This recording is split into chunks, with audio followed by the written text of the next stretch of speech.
이스라엘이 바벨론에 의해 멸망을 당하고 약 70년의 시간이 흘렀으며 이스라엘을 정복했던 그 바벨론 또한 바사, 우리가 알고 있는 페르시아라는 나라에 의해서 멸망을 당하게 됩니다. 그리고 이스라엘은 새로운 제국 그 바사의 외교 정책에 따라 자신들이 본래 살던 고향으로 돌아가게 됩니다. 하지만 이전에 전쟁에서 입었던 상흔이 워낙 컸던지라 본토로 돌아간 이스라엘은 쉽사리 국가로서의 면모를 갖추지 못하고 힘겨운 시절을 보내게 됩니다. 그 무렵 바사의 왕궁에는 바사에서는 이방인이면서도 왕궁의 술관원으로 일하던 한 사람이 있었으니 그 이름이 느헤미야입니다. 느헤미야는 언제나 자신의 조국 이스라엘과 예루살렘의 형편에 대해 궁금해하고 있던 차에 자신의 동족 중 하나인, 형제 중 하나인 하나니라는 사람이 예루살렘에 다녀왔다는 이야기를 듣고 그에게 현재 이스라엘은 어떤지, 현재 예루살렘은 어떤 형편에 처해 있는지를 묻게 됩니다. 그리고 그가 이런 보고를 받습니다. 느헤미야 1장 3절입니다. 그들이 내게 이르되 사로잡힘을 면하고 남아있는 자들이 그 지방 거기에서 큰 환난을 당하고 능욕을 받으며 예루살렘 성은 허물어지고 성문들은 불탔다 하는지라. 국가로부터 보호받을 수 없는 형편이었던 포로 귀한 자들과 포로로 끌려오지 않은 채 예루살렘에 남아있던 사람들이 끊임없이 그들을 위협하는 세력들에 의해 괴로움을 당하고 있었습니다. 그리고 느헤미야는 이 소식을 듣고 앉아서 수일 동안 슬퍼하고 울며 하나님 앞에 금식하며 기도를 드렸습니다. 그가 그렇게 애통해하며 기도를 드렸던 기간에 대해 성경은 4개월 정도였던 것으로 보고하는데 그가 드린 기도가 이렇게 시작합니다. 6절 전반절입니다. 이제 종이 주의 종들인 이스라엘 자손을 위하여 주야로 기도하오며. 이 느헤미야라는 사람이 금식하며 기도할 때 첫 번째 그가 드렸던 기도의 내용이 무엇입니까? 이스라엘 자손, 즉 자신의 조국과 동족을 위해 그는 기도했습니다. 그는 이를 위하여 자신의 곡기를 끊고 간절하게 여호와 하나님께 매달렸습니다. 자신의 조국의 회복을 위하여 자신의 조국이 다시 일어설 수 있도록. 그런데 여기서 중요한 것은 느헤미야가 드린 기도는 다른 사람의 손길을 통하여 다른 사람의 헌신을 통하여라는 것이 아니었다는 것입니다. 느헤미야처럼 우리도 조국을 위하여 기도합니다. 느헤미야처럼 우리도 이 나라 이 민족을 위하여 기도합니다. 하지만 내가 그 일에 나서지는 않습니다. 기도는 하되 민족을 위하여 기도는 하되 구체적인 헌신과 구체적인 행동의 자리에는 나가지 않는다는 말입니다. 아니, 비판은 하지만 내가 실천적인 대안이 되어서 민족을 위해, 국가를 위해, 이 사회를 위해 움직이지는 않는다는 말입니다. 하지만 느헤미야는 조국을 사랑하는 마음으로 기도를 드리면서 자신이 그 일에 사용되기를 소망하며 하나님께 간구합니다. 어떻게 보면 지금 참으로 안락하고 평안한 삶을 누리고 있지만 그는 이 왕궁을 떠나 임금의 허락을 받고 예루살렘으로 가서 자신의 몫을 감당하기를 원했습니다. 자신의 조국과 그 조국 안의 백성들의 아픔을 외면할 수 없었고 소망을 잃고서 고통스러워하는 자신의 일가 친척의 괴로움을 외면할 수 없었기 때문입니다. 그리고 이것이 3.1절 100주년을 맞아 우리가 기억해야 할 성도의 모습입니다. 일본은 1910년 8월 28일 대한제국과 일본의 강제 합방을 선언하고 본격적으로 한반도의 사람들과 자원을 수탈하기 시작했습니다. 강제 합방 이후 약 10년간 우리의 석탄을 비롯한 자원들과 곡물을 빼앗아 가기 시작했고 본격적으로 조선의 우민화 정책을 펼치며 시내에 아편을 유통시키고 또 공창을 만들어서 사회를 혼란스럽게 만들어가고 있었습니다. 그뿐 아니라 일본은 조선의 기독교에 영향력을 행사하기 시작했는데 그들이 설교에 간섭하기 시작했습니다. 일본이 교회에 들어와서 어떤 설교를 막았느냐? 여호수아와 갈렙이 가나안 땅을 정복한 설교, 그리고 다윗이 골리앗을 상대로 싸워 이겼다는 설교를 금지시켰습니다. 상대적으로 작은 세력을 가진 이들이 보다 더 큰 대적을 상대로 승리를 거두는 장면을 설교하지 못하게 한 것입니다. 또한 금주와 금연에 대한 설교를 방해하면서 조선의 우민화 정책을 가속화시켰습니다. 그리고 마지막으로 105인 사건으로 대표되는 기독교 지도자들에 대한 탄압과 사립학교법을 개정하여 기독교 사학의 정체성을 훼손시키는 일을 계속해서 강행하곤 했습니다. 그리고 약 10년의 시간이 흐른 다음 이 땅의 지도자들이 일어나 3.1 만세운동을 계획하게 되는데 철저한 비폭력 저항 운동이었고 국민들의 자발적 운동이었습니다. 당시 기독교인들은 총 인구 1,700만 명 중 23만 명, 즉 약 1.3%밖에 차지하지 못했지만 그 어느 누구보다 3.1 만세운동에 적극적으로 참여했습니다. 민족 대표 33인 중 16명이 기독교인이었으며 이들 중 상당수가 목회자였습니다. 하지만 3.1 운동이 기독교와 밀접한 연관성을 갖는 것은 민족 대표 33인뿐만 아니라 3.1 운동과 관련하여 전국의 교회가 움직였기 때문입니다. 당시 3.1 만세운동과 관련하여 전국 교회에 독립단 통고문이라는 일종의 회람서신이 배포됩니다. 그 독립단 통고문에는 다음과 같은 기록이 기록되어 있었습니다. 한국인들은 3.1 운동의 만세 시위가 한창일 때 기독교회가 작성한 독립단 통고문을 뿌렸습니다. 그 안에는 첫 번째, 매일 3시에 기도하고, 두 번째, 주일은 금식하며, 세 번째, 매일 성경을 읽는데 월요일은 이사야 10장, 화요일은 예레미야 12장, 수요일은 신명기 28장, 목요일은 야고보서 5장, 금요일은 이사야 59장, 토요일은 로마서 8장을 읽으라는 내용이 기록되어 있었습니다. 그리고 교회는 매일 3시에 기도하고 매일 성경을 읽기 시작했는데 제가 이 성경들을 가만히 보니까 현재 우리가 당하는 고난이 왜 우리에게 왔는지에 대한 묵상과 함께 하나님께서 이 땅에 자비와 긍휼을 베풀어 주시고 이 땅에 공의를 보여주시도록 간구하는 그런 기도문이 담겨져 있는 본문들이었습니다. 또한 독립단 통구문에는 요일별 기도 제목들이 기록되어 있었는데 그 기도 제목들을 보면 독립운동으로 순전한 자의 유정 및 옥중에서 고난을 당하고 있는 사람, 그리고 그의 가족들을 위한 기도, 대한민국 임시정부를 위한 기도, 국가의 독립과 전국의 교회를 위한 기도들이 포함되어 있었습니다.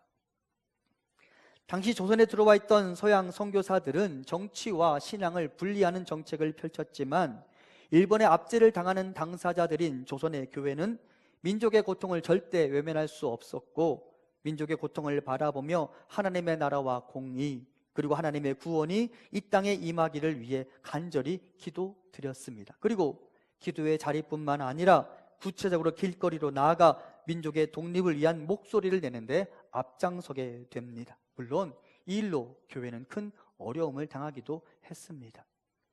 우리 권사님들과 방문했었던 화성의 제암리 교회, 화성시가 특히 3.1 만세운동에 적극적으로 참여했는데 이 일본인들이 이 화성시의 사람들을 탄압하기 위해 그 마을 사람들, 제암리에 있는 사람들을 모두 교회로 모이라고 했고 모인 교회 성도들을 보며 교회에 불을 질러버려서 그 제암리 교회라는 그 작은 공간 안에서 29명이 불에 타서 사망하게 되었습니다. 하지만 교회는 여러 어려움에도 불구하고 고난당하는 민족의 아픔을 외면하지 않고 계속해서 국가와 민족을 위해 기도하고 하나님의 긍휼이 이 땅에 임하기를 위해 기도드렸습니다. 그리고 이것이 성경에 등장하는 믿음의 선진들이 자신이 속한 동족과 국가를 위해 가지고 있었던 바로 그 마음입니다. 느헤미야는 버려진 땅, 황무한 땅 예루살렘을 위해 기도드렸습니다. 그리고 그 땅의 회복을 위해 자신에게 주어진 좋은 기회를 마다하고 예루살렘의 감독이 되기를 자처합니다. 그 어떤 것도 보장되지 않는 땅, 느헤미야 개인의 입장에서는 자신의 출세에 아무런 도움이 되지 않을 것 같은 그 일을 위하여 사명감 하나로 예루살렘을 향한 여정을 출발한 것입니다. 요즘 여러분은 무엇을 갈망하며 살아가고 계십니까? 요즘 여러분의 기도의 제목에는 어떤 것들이 포함되어 있습니까? 우리 주 예수 그리스도께서 십자가 위에서 내가 목마르다 라고 하셨던 것처럼, 하나님 갈망합니다 라고 외치셨던 것처럼 여러분에게도 그 목마름과 갈증이 남아있다면 그것은 도대체 무엇을 위한 갈증입니까? 우리의 믿음의 선배들 그리고 성경 속의 사람들의 기도 안에 언제나 자리하고 있던 바로 그것, 내가 속해 있으며 내가 살아가고 있는 이 땅을 위한 기도, 이 민족을 위한 기도, 한반도를 위한 기도가 여러분의 기도에 포함되어 있습니까? 이 땅에 종전의 선언이 이루어지고 이 땅에서 핵무기가 사라지고 아직 남아있는 이산 가족들이 자신들의 고향 땅을 밟아볼 수 있는 왕래가 자유롭게 이루어지며, 저 북한 땅의 사람들에게도 다시 복음이 들어가고 다시 교회가 세워지며 신앙의 자유가 그들에게 주어지며, 저 북한 땅의 사람들의 굶주림의 문제가 해결되기를 위해 기도하고 있습니까? 우리의 평화 문제를 북한과 미국의 결정에 촉각을 곤두세우며 들어야 하는 이 안타까운 현실을 바라보며 여러분 기도하고 있습니까? 저는 북한과 미국의 지도자가 만나 남과 북의 평화 문제를 북한과 미국의 지도자가 만나 회의하는 것을 보고 너무나 마음이 속상했습니다. 왜 우리의 일을 미국의 지도자가 나서서 결정해야 된단 말입니까? 그것이 우리의 현실입니다. 이 땅에 아직도 국민들을 조롱하는 듯 거짓 뉴스를 만들어내며 자신의 정치적 입지를 확보하기 위해 거짓 뉴스를 이용해 먹는 정치인들을 보면서 여러분 기도하고 있습니까? 이 땅의 젊은 세대들이 향유하는 문화와 가치관 속에 들어가 있는 음란과 폭력성을 바라보며 기도하고 있습니까? 군산과 거제시의 경우와 같이 한 지역을 대표하는 기업들이 부도 처리되면서 겪고 있는 이 시대 서민들의 경제적 아픔이 여러분의 아픔으로 느껴지고 있습니까? 이 땅에 점점 더 심각해지고 있는 경제 및 사회 양극화 현상을 보면서 젊은 세대들이 너무도 이른 시기에 자신의 인생을 포기하고 마는 이 현상들을 보면서 안타까워하며 기도하고 있습니까? 이 땅에 들어와 있는 수많은 해외에서 온 이주 여성들과 그들의 자녀들이 겪고 있는 이 사회로부터의 소외와 가정폭력의 소리를 애써 외면하며 귀를 닫아버리고 있지는 않습니까? 언젠가 보았던 북한의 지하교회 성도의 인터뷰를 제가 잊을 수가 없습니다. 그들에게, 물론 비밀리에 촬영한 동영상인데요, 그들에게 무엇을 위해 기도하는지 물어보았습니다. 그러자 그 지하교회 성도가 그렇게 말하더라고요. 통일될 조국과 그 다음이 저에게 참으로 마음 아프게 다가왔어요. 힘을 잃어가는 남한의 교회를 위해 기도하고 있다고. 우리는 그들을 위해 기도하지 않는데 그 지하교회에 숨어있는 지하교회 성도들이 통일 조국과 남한의 교회를 위해 기도하고 있다고.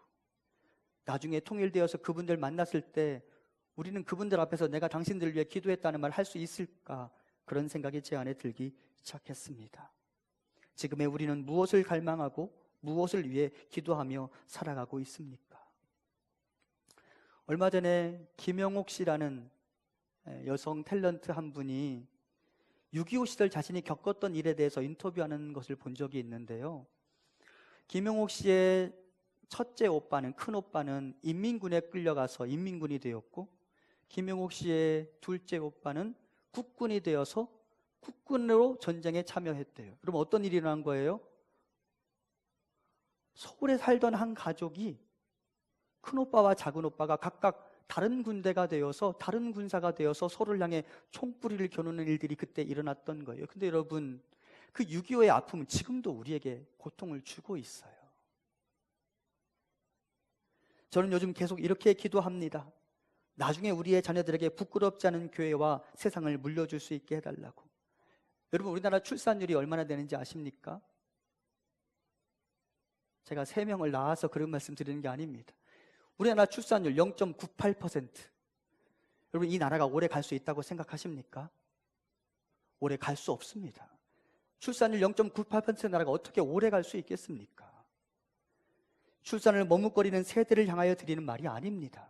출산을 머뭇거리게 만드는 이 사회를 보면서 안타까움에 드리는 말씀입니다. 이 땅, 우리의 이웃들이 우리의 기도를 필요로 하고 있다는 말입니다. 사무엘상 7장에 보면 블레셋 사람들의 공격을 받는 이스라엘 백성들이 당대의 종교 지도자 사무엘에게 이렇게 요청합니다. 우리 함께 사무엘상 7장 8절 같이 봉독해 보겠습니다. 이스라엘 자손이 사무엘에게 이르되 당신은 우리를 위하여 우리 하나님 여호와께 쉬지 말고 부르짖어 우리를 블레셋 사람들의 손에서 구원하시게 하소서 하니. 이스라엘 백성들이 사무엘에게 요청합니다. 당신은 우리를 위하여 우리 하나님 여호와께 쉬지 말고 부르짖어 우리가 여호와의 구원을 경험하게 하소서. 저는 이 외침이야말로 이 시대가 조국 교회를 향하여 외치는 소리라고 생각합니다. 이 사회 구석구석에는 우리의 기도를 필요로 하는 사람들이 가득 차 있습니다.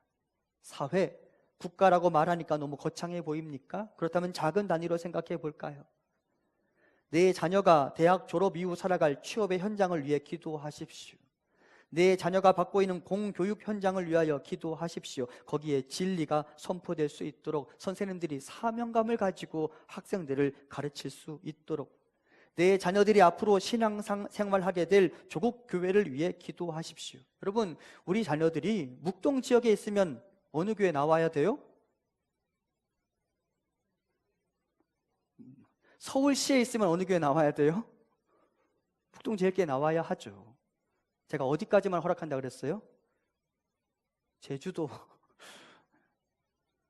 여러분, 우리의 자녀들이 이 지역을 떠나 멀리 가서 어느 교회를 결정해야 할 때 그 자녀들이 무조건 안심하고 교회를 선택할 수 있는 그런 건강한 교회들이 이 땅에 만들어져야 하지 않겠습니까?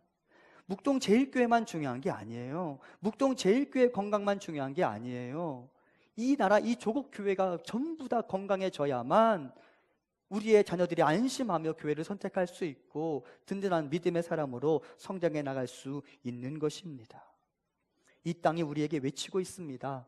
너희는 우리를 위하여 너희 하나님 여호와께 쉬지 말고 부르짖어 그분이 우리를 구원케 하라. 말씀을 준비하면서 고영원 씨가 지은 그날이라는 찬양이 생각났습니다. 가사가 이렇게 되어 있죠. 사망의 그늘에 앉아 죽어가는 나의 백성들, 절망과 굶주림에 갇힌 저들은 내 마음의 오랜 슬픔, 고통의 멍에에 매어 울고 있는 나의 자녀들, 나는 이제 일어나 저들의 멍에를 꺾고 눈물 씻기기 원하는데 누가 내게 부르짖어 저들을 구원케 할까? 누가 나를 위해 가서 나의 사랑을 전할까? 나는 이제 보기 원하네. 나의 자녀들 살아나는 그날, 기쁜 찬송소리 하늘에 웃음소리 온 땅 가득한 그날. 이것이 우리 하나님의 목소리로 들려지지는 않습니까? 적어도 느헤미야에게는 예루살렘 자신의 동족들의 소리가 들려왔고 하나님의 소리가 들려왔습니다. 그리고 그는 황제 앞에서 이렇게 요청합니다. 느헤미야 2장 4절과 5절입니다.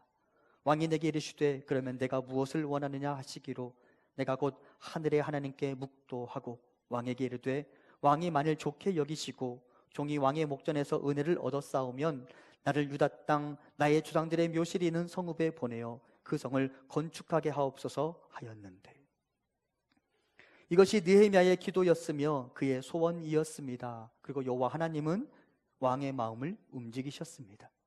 느헤미야 2장 7절 이하입니다.